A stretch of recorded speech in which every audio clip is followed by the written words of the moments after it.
నమస్కారం. ఈరోజు మనం ఒక అద్భుతమైన కథను తెలుసుకోబోతున్నాం. జ్ఞానానికి మారుపేరైన ఒక మహానుభావుడు మామూలు ఆకలికి ఎలా లొంగిపోయాడు అన్న కథ ఇది. ఇది ఏదో పాతకాలం నాటి కథ మాత్రమే కాదు సుమా. మనందర్లో ఉండే సహజమైన భావోద్వేగాలకి ఇది ఒక అద్దంలాంటిది. అయితే ఈ కథ మనల్ని ఒక ప్రశ్న అడుగుతుంది. ఒక మనిషి సహనానికి అసలైన పరీక్షేంటి? అంతెందుకు, తీవ్రమైన ఆకలి ఒక మహాత్ముడిని సైతం పాపిగా మార్చేయగలదా? ఏమంటారు? సరే, కథలోకి వెళ్దాం. మొదటి భాగం, పుణ్యనగరంలో ఋషి. అసలీ కథానాయకుడు ఎవరు? ఆయన నేపథ్యమేంటి? ముందు అది చూద్దాం. మన కథానాయకుడు ఏమీ సామాన్యమైన వ్యక్తి కాదు.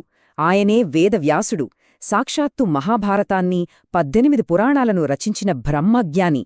ఆయన జ్ఞానం సముద్రమంతటిదన్నమాట. ఈ కథకు కేంద్ర బిందువు భిక్ష. భిక్ష అనగానే మనలో చాలామందికి అడుక్కోవడం గుర్తుకొస్తోంది కదూ? కాని అసలు విషయం అది కాదు. ఇది ఒక పవిత్రమైన వ్రతం. అహంకారాన్ని పూర్తిగా వదిలేసి ఇతరులు వాళ్లంతట వాళ్లుగా ఇచ్చింది మాత్రమే స్వీకరించే ఒక ఆధ్యాత్మిక సాధన. పవిత్రమైన కాశీ నగరంలో వ్యాసమహర్షి దినచర్యలో ఇది చాలా ముఖ్యమైన భాగం. ఇక రెండవ భాగం, సమాధానం లేని పిలుపులు. ఇక్కడే కథ అసలైన మలుపు తీసుకుంటుంది. ఆ మహర్షి నిగ్రహానికి ఒక పెద్ద పరీక్ష ఎదురవుతుంది. ఆ రోజు ఉదయం వ్యాసుడు తన 10,000 మంది శిష్యులతో కలిసి భిక్ష కోసం బయల్దేరారు. కాని గంటలు గడుస్తున్నాయి. ఒక వింత అనుభవం. మధ్యాహ్నమయ్యింది, అయినా ఒక్క ఇల్లు కూడా భిక్ష వెయ్యట్లేదు. తలుపులు మూసే ఉంటున్నాయి. పొట్టలో ఆకలి మండుతోంది. సూర్యాస్తమయం దగ్గర పడుతోంది. అయినా ఆయన భిక్షాపాత్ర ఇంకా ఖాళీగానే ఉంది. అవును, ఆ పుణ్యనగరంగా పేరుగాంచిన కాశీలో రోజంతా తిరిగిన వ్యాసుడికి, ఆయన శిష్యులకి దొరికింది సున్నా.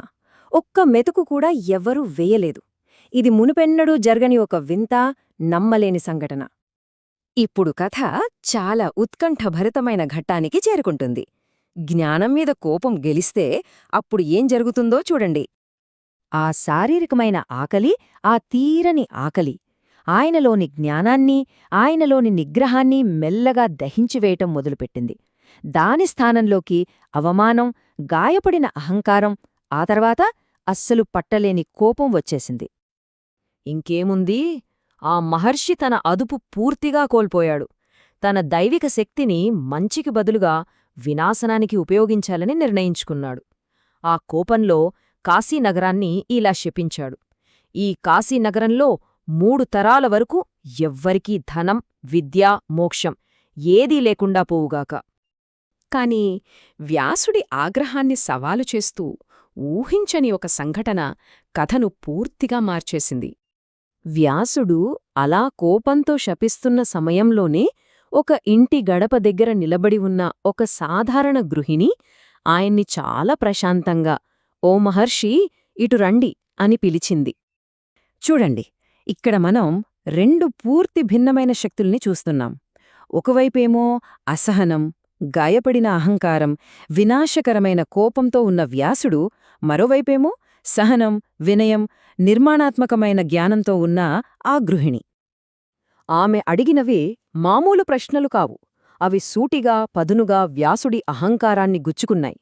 ఆకలికి కోపం సమాధానం ఎలా అవుతుంది? మీ వ్యక్తిగత పరీక్షకు నగరాన్నంతా నిందించడం న్యాయమేనా? అసలు ఋషులంటేనే నిగ్రహానికి మారుపేరు కదా? మీరేనా ఆ ఋషి?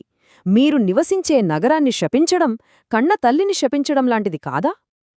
ఈ ప్రశ్నలతో కథ పరిష్కారం వైపు వెళ్తుంది. ఇక్కడ అహంకారం ఓడిపోయి వినయం గెలుస్తుంది. అసలైన నీతి ఏంటో మనకు తెలుస్తుంది. ఆ మాటలు వినగానే వ్యాసుడికి తన తప్పు ఏంటో తెలిసివచ్చింది. అతని కోపం చల్లారిపోయింది. తన అహంకారాన్ని పక్కనపెట్టి ఆ గృహిణి ఆహ్వానాన్ని అంగీకరించి భోజనం కోసం ఆమె ఇంటికి వెళ్లాడు. ఆ క్షణంలో ఆయన అహంకారంపై వినయం గెలిచింది. మరి ఈ కథ నుండి మనం నేర్చుకోవాల్సిన ముఖ్యమైన పాఠాలేంటి? మొదటిది, ఆకలి లాంటి చిన్న చిన్న అవసరాలు కూడా కొన్నిసార్లు గొప్ప గొప్ప జ్ఞానులను సైతం దారితప్పించగలవు. రెండవది, కోపం అనేది మన వ్యక్తిగత సమస్యలకు ఇతరులను నిందించే ఒక మార్గం అంతే. ఇక మూడవది, గాయపడిన అహానికి అసలైన మందు వినయం మాత్రమే. ఆ రోజున జరిగింది ఆహారం గురించిన పరీక్ష కాదు, అది అంతర్గత నిగ్రహం గురించిన పరీక్ష. ఈ కథ మొత్తానికి సారాంశాన్ని ఒకే ఒక్క వాక్యంలో చెప్పాలంటే మనందరికీ తెలిసిన వేమన పద్యమే. తన కోపమే తన శత్రువు, తన శాంతమే తనకు రక్ష. ఈ పురాతన కథ మనందరినీ ఒక ఆధునిక ప్రశ్నతో వదిలివెళుతుంది. మన కోరికలు, మన ఆశలు, మన ఆకలి తీరనప్పుడు మనం దేనికి బలం చేకూరుస్తాం? మన వివేకానికా లేక మన ఆగ్రహానికా? ఒక్కసారి ఆలోచించండి.